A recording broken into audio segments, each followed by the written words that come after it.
Up, we have Kelly Donegan from the University of York and Trinity College Dublin, who's going to be presenting to us a talk called Compulsivity is associated with an increase in stimulus response habit learning. Thank you. So yeah, keeping in the fashion with reinforcement learning, I'm just going to reinforce, I think, just what Sana has just mentioned. She's done a lot of the groundwork that I'm going to be mentioning in this talk. And actually, some of our slides are very similar as well. I swear I didn't copy. So yeah, I'm Kelly, and I'm currently a postdoctoral researcher in the University of York. But the work that I'm going to talk about today is one of my PhD projects that I completed here with Claire Gillen in Trinity College Dublin. So compulsivity, it's a clinical trait that is characterized by experiencing these intense urges to perform repetitive behaviors that lead to negative consequences.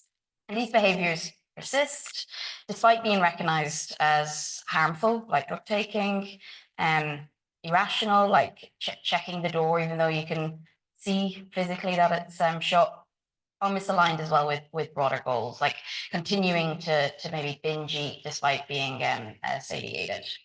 And so consequently, compulsive behaviors manifest transdiagnostically. And this means that they're observed in many different psychiatric conditions. And so understanding the cognitive mechanisms underlying these compulsive behaviors can have really far-reaching benefits. And so a leading theoretical account that we've just kind of heard on suggests that compulsive behaviors arise due to this imbalance between the habit and the goal-directed system. And so according to this framework, the habit system guides these automated behaviors through these very simple stimulus response associations. And these links are strengthened with each repetition, so much so that maybe just encountering the stimulus can directly trigger the response. So these are really useful to rely on because they're cognitively efficient. And so in contrast, then, the goal-directed system produces these goal-orientated behaviors. And these are represented by these action outcome contingencies that allow for a little bit more flexibility. However, though, engaging in goal-directed control is very effortful and expansive, having to weigh up multiple action outcome contingencies to kind of determine which one most aligns with your current goal. And so far through my own and a lot of other researchers' work, we've found that reductions in this goal-directed control have been associated with a spectrum of disorders and also self-reported traits related to compulsivity. And this has been replicated in person, online, general clinical populations, and across many different task variations as well. And it's kind of thought that these reductions in goal-directed control shift that balance towards an over-reliance on habits.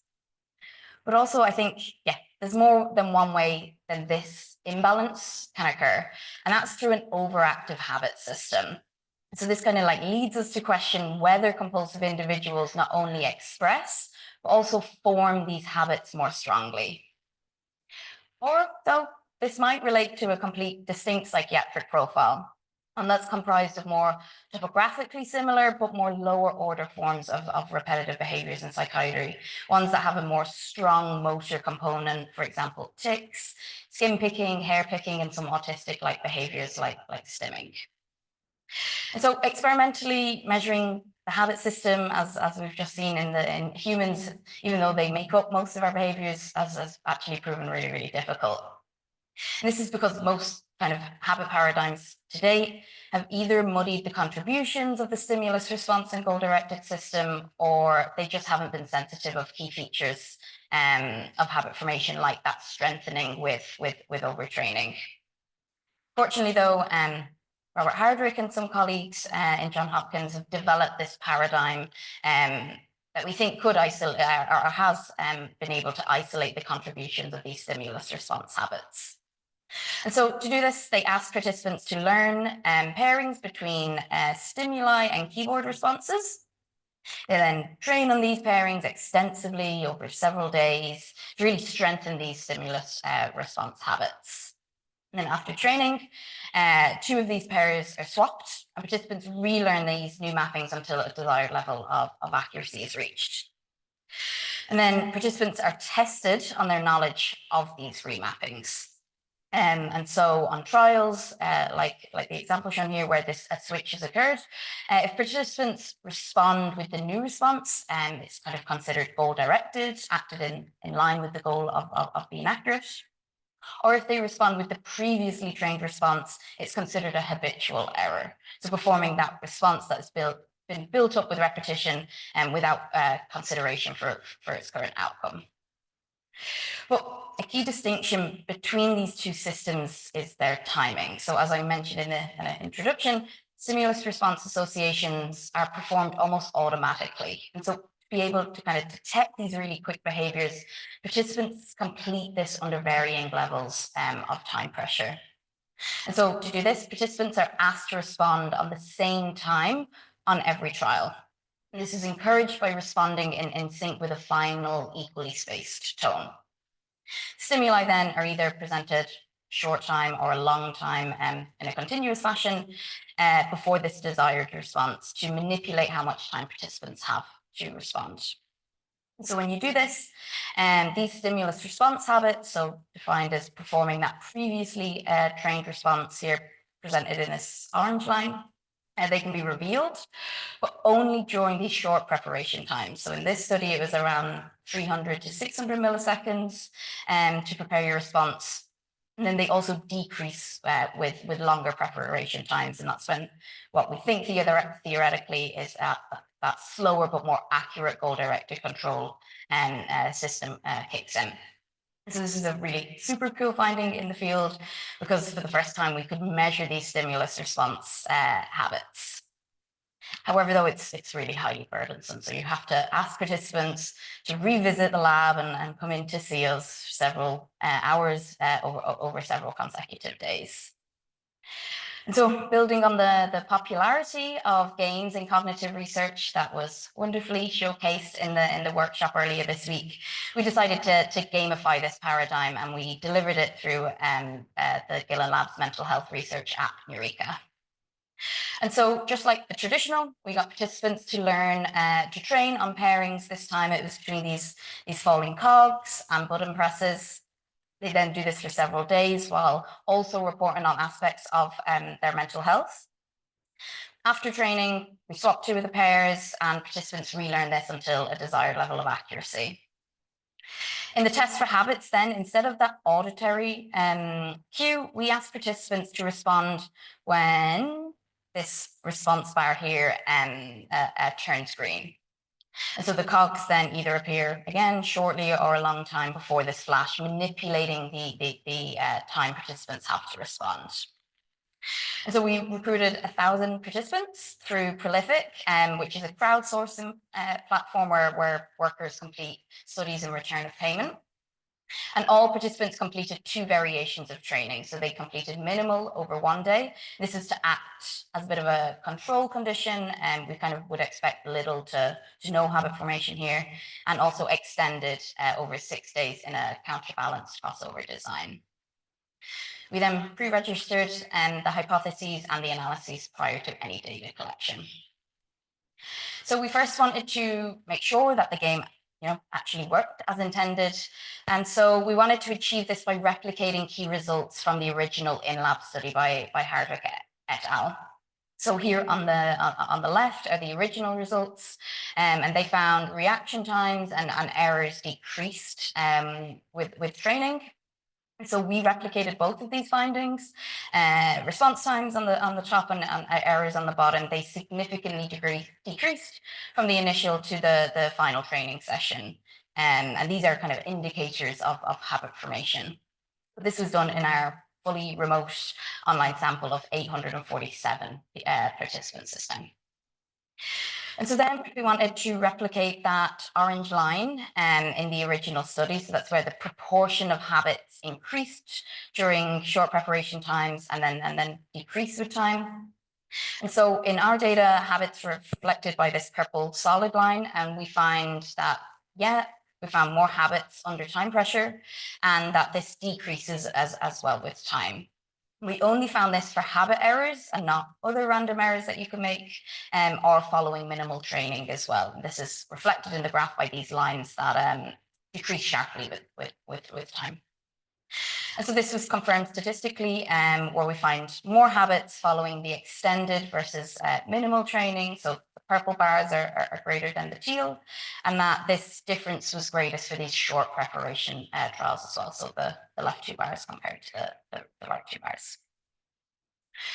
So we use the number of habits made during this critical window, controlling for other errors made, as an index of habit learning to test, well, to our knowledge anyway, for the very first time, individual differences in habit learning. So we first looked at associations with demographic variables that were then entered as covariates in subsequent analyses. And we found that habit learning was reduced in older adults, but increased in men compared to women, and also those with higher education. And I'm going to come back to this result because some people are like, more habits and more education, that doesn't make sense, but it does. And this, yeah, it was a really interesting finding because we actually see the same direction of effects for goal-directed learning as well. So this kind of supports the idea that goal-directed control was not yet active in this critical window. We then found habit learning was associated with greater compulsive tendencies and not with other forms of repetitive behaviors, including autism, tics, hair pulling and skin picking, all within anxious depression dimension as well. And this relationship was only significant during the short preparation and not long preparation trials. And so we think anyway, for the first time that we have observed, why that keeps happening, we've observed a more direct evidence of an altered habit system in compulsivity. And so finally, we then wanted to test if these lower order forms of repetitive behaviors, including the tics and the bodily focus repetitive behaviors, would they load onto a distinct factor of mental health, or would they actually have an additive effect on the compulsivity dimension? So we did this through an exploratory factor analysis. And so this method takes all questionnaire items from the different clinical measures that we used. It correlates each item with one another, and it kind of produces this matrix. And this helps us visualize which items, irrespective of what scale they originated from, cluster together. And then it outputs these transdiagnostic factors, which each item either loads heavily, strongly or weakly onto. And so a 4-factor model was our winning candidate. I'm not going to overload you on a Saturday morning with each of them, but 2 of the factors that I just want to draw some attention to was factor 2. And this extended the compulsivity dimension with the addition of items from the skin picking and Tourette's. There's also some items related, autistic-like traits related to compulsive tracking of numbers and patterns, as well as the original OCD and eating disorder items. And then factor 3 kind of reflected my hypothesis slightly. I know people might shout, like, you're definitely clutching at straws with this one, but, you know, perhaps maybe there's this motoric dimension of mental health where we've seen items from the hair pulling, skin picking and tic scales loading together. However, though, when we actually ran scores from these factors into the model, though it was significant, the association between habit learning and this extended compulsivity dimension was smaller than the association without these items. I think this is kind of non-surprising given the null effects that I showed in the previous slide. A caveat, though, is, you know, this was done in the general population, and we had really low endorsement of tics and bodily focus repetitive behaviors. So I definitely think this warrants replication in a sample with a little bit more variation. So perhaps a clinical sample. So yeah, in the study, we found evidence that compulsivity is associated with an accelerated habit, associated with accelerated habit learning. This adds a new dimension to the theoretical models of compulsivity. It was also, though, associated with younger adults and men and those with greater education. We actually typically see these associated in some aspects anyway with greater cognitive functioning. So yeah, we think this is a really interesting finding, especially in the context of the evolutionary perspective of mental health symptoms, understanding why these maladaptive traits in psychopathology are preserved. What we think is, habit learning is an adaptive function. It allows us to automate behaviors that we perform regularly, and this frees up cognitive reserve that we can then engage in more sophisticated behaviors. I think that is supported by that positive association that we see with higher education. But perhaps in the extreme or in inappropriate contexts, these adaptive traits can then turn maladaptive. This work, I think, also opens the door to explore new treatments for compulsivity, ones that more directly target these stimulus response links. And we discussed this in our review paper that was published this year. And so one suggestion, I think, is habit reversal therapy. And this has demonstrated efficacy in patients with Tourette's and bodily focused repetitive behaviors, but has not yet, to my knowledge, been used to treat compulsive behaviors. And so habit reversal therapy involves training to become more aware of these cues that are triggering the response, and then you substitute them negative behaviors with a competing response.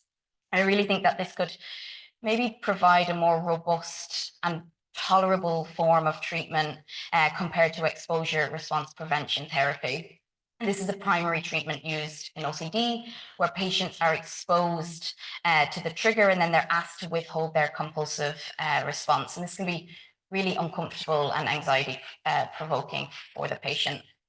And there's also some experimental work that suggests that habits are formed more stronger when paired with an active compared to a withholding response as well. So I think this would be really interesting to kind of compare treatment effects of habit reversal therapy and exposure response prevention therapy in compulsive behaviors.